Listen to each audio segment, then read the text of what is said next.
Okay then, Descendants, we are back and we've got loads to go through as the hotfix for 1.0.7 has now been issued. It came out just yesterday. It's been a long 24 hours, so we've got a lot to go through with that. And on top of that, we've also got a new Descendant coming soon that they've given us a bit of a teaser for. We don't know who it is, so we're going to dive on into it today. If you haven't already, smash that beautiful blue thumbs up and subscribe with post notifications turned on. It'd be greatly appreciated.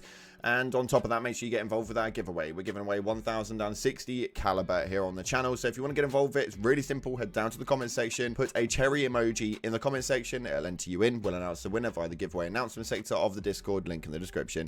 With that being said, let's dive on into the first Descendant and what we've got happening today. So as we can see right here, there is a brand new hotfix for 1.0.7 just been issued out. It came out yesterday, so you guys will now obviously have access to it, and it came out on all platforms including Steam, Xbox and PlayStation. There is a lot to go through with a lot of developer director comments. It's really good to see that they're actually making these issues come through, considering a lot of development teams right now just aren't seeming to hit the mark with it. No digs at Helldivers at all. So taking a look at the content improvements, we've got a lot here to go through. If you do not select abort or continue during the interim review on the special operations, abort will be selected automatically. Kind of obvious, it kind of stops the main AFK farming. But we've also got this right here. They've lowered the difficulty of mechanics in the hard intercept battles Frostwalker, where they destroying the frenzied parts will now generate 2 embers, and they've increased the maximum threshold of the frenzy gauge, reducing the number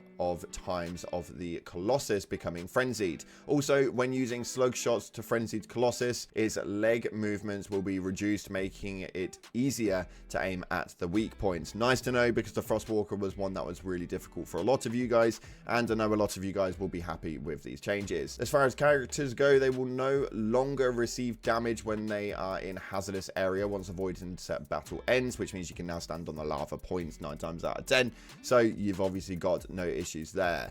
When Molten Fortress is defeated, the lava on the ground is now removed immediately, and when the Swamp Walker is defeated, the disease status effect is now removed immediately. We have this right here though, where the restart function of the Void Intercept battles at special operations are now obviously being extended and increased to 60 seconds. So you can see right here, this restart button will now be available for longer, because it did get frustrating having to obviously reboot out and go to Albion and then restart the mission again. You've now got longer to go through the bits that you've just collected and be able to issue it that way. Nice and easy.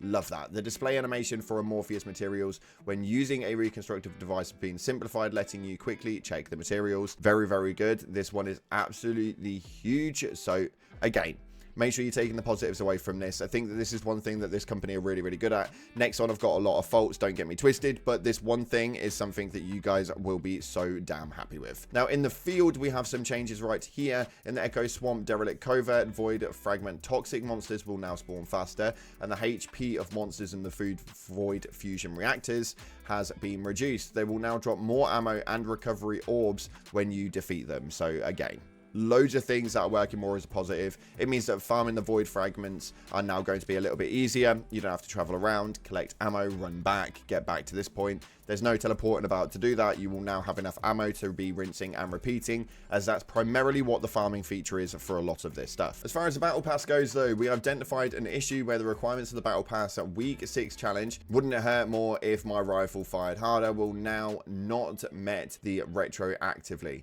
They've changed the requirements to enhance rifling reinforcement to level 3, and they've reduced the difficulty of the weekly challenges for battle pass week 7 and 8, also increasing the amount of reward XP and supply coins. Now, they have been a little bit ridiculous with a lot of these weekly challenges, and it seems to be one of those that you guys just are not happy with whatsoever. So what we're seeing is these numbers were so damn high that if you were a casual player, you were never hitting the weekly challenges, and even if you were a grinder, it was still quite a challenge to be able to get hold of those weekly challenges and get them done. So it's really nice that they've now actually fixed that one. It'll be an interesting feature to see exactly what happens with the rest of this and how the battle pass goes going into the season that is coming at the end of this month. As far as the UI and UX goes though, there again are quite a few changes. As you can see right here, when selecting all additional options in hard infiltration options, all the options will remain selected even if you change the additional options. The grappling hook disabled and jump disabled from the list of additional options that can be selected in hard infiltration options have been removed, and you can now check the tooltip of amorphous material icons in the change selectable rewards screen in the hard infiltrations. This is really, really good. The main reason for that, obviously the grappling hook being disabled, the jump being disabled, you guys were avoiding anyway, or at least I definitely was. It's not something I want to be playing with, so I'm glad that they've taken those out.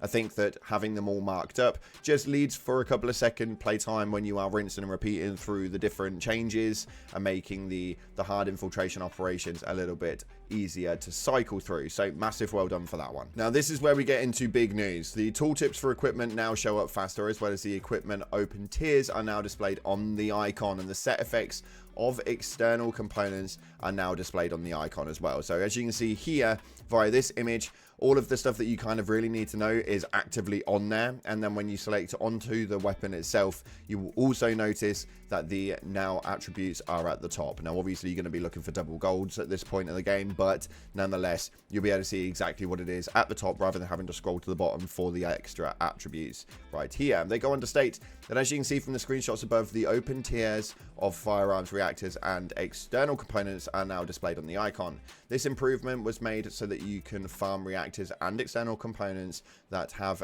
great options. You can also easily identify what the items are worth in the inventory.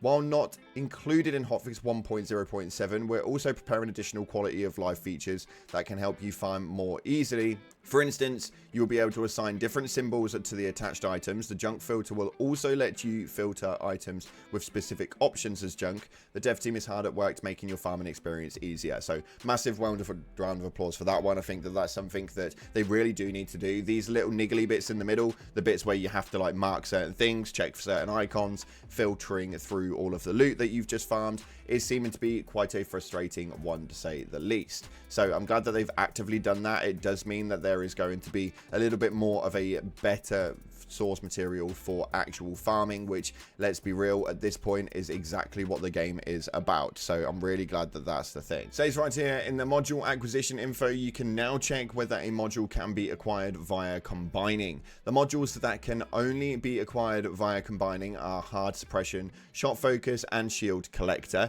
On top of this, we also have this attribute right here that they've done in the consumables menu of the library. You can now see the amount of consumables you currently have. And when receiving all lost and found items, if there is not enough inventory space, you can now only receive items in accordance to the remaining space. When the unique abilities of the ultimate weapon permanently change the weapon's default performance, you can now check the changes in the basic info screen. So again, a lot of like really, really detailed little bits. I think when it comes to the lost and found items though, I think the biggest thing is I want to be able to convert them and just dismantle them from the lost and found. I think that that would be probably one of the biggest features for that sector. But yeah, it's an interesting one, man. Descendants, we've got a load of changes here for the amount of recovery displayed, and the skill tooltip for Yujin has now been improved to his recovery. Overhauling the formula of Yujin's recovery skill, the amount of recovery has been slightly increased for skill level 4, and you can now gain weapon proficiency when you defeat an enemy with a unique weapon, such as Luna's Stage Presence, and you can also now acquire Luna's Noise Surge modification module in the Hardened Set Battle Executioner. They've done some miscellaneous changes here, not too important, but frame regeneration for PS5 and Xboxes have now been altered, and a load of bugs have now been issued. And when I say a load of bugs, we mean a load of bugs. There has been a lot going on with the UI, the UX. As far as Descendants go, there are some more changes here, which is obviously really, really good. It's nice to know that they're making those alterations towards modifiers and stuff like that that are not obviously working correctly. Same with the equipment modules and the field with the missions. There seems to be a lot of different things that they've fixed with regards to bugs, so it's always nice to see that they've actively done that. And it's really, really good that they are getting through these quite bloody quickly. It seems like only yesterday we had at 1.0.7, so it's nice that we're now getting that movement up there. As far as miscellaneous goes though, they fixed an issue where using certain skills that would glitch the screen when the Nvidia reflex boost was enabled. So Again, for those of you guys who use that, that's now been fixed as well. But essentially what we're getting to is getting to a point right now where all of the games should be at a decent stage. Everything seems to be slowly getting fixed, whether it's regards to the like thrill bomb not hitting nearby enemies when she was equipped with high voltage. As far as Bunny goes, we've got loads of different things for the traction grenade that have now been altered, and they're just tying down all these loose ends and really adjusting the bits that they need to adjust to make the game just a little bit better in regards of how it actually feels. And then on top of that, we can see here via this Twitter post that we have a new Descendant that is armed with a Cold Fury and ready to strike. What do you think is her greatest strategy? Now, we've got obviously a lot of different opinions with this one. A lot of people are speculating a lot of things. You can clearly see, and these guys have pointed this one out, this is definitely a sniper. And again, not a one-for-one match, but this guy got it pretty damn close. I think that it does look very similar to Captain Harris. Again, not a one-for-one match. It'll be interesting to see exactly who it is, but obviously a lot of us are really hoping that it's Dominique. This character looks absolutely incredible, and as you can see, we've got the sniper aspect right here. Obviously, we can dream. I don't think it's actually going to be her because she doesn't seem to look like she holds the Frost attribute that they're all talking about on this post right here. But it'd be really interesting to see where it goes. Let me know your comments via the comment section and let me know who your guesses are on this character. It'd be so damn interesting. Nonetheless, that's unfortunately we've got time for today. Thank you so much again for watching, guys. If you haven't already, smash the like button, subscribe, post notifications turned on. Appreciate you all. And as always, I'll see you in the clouds.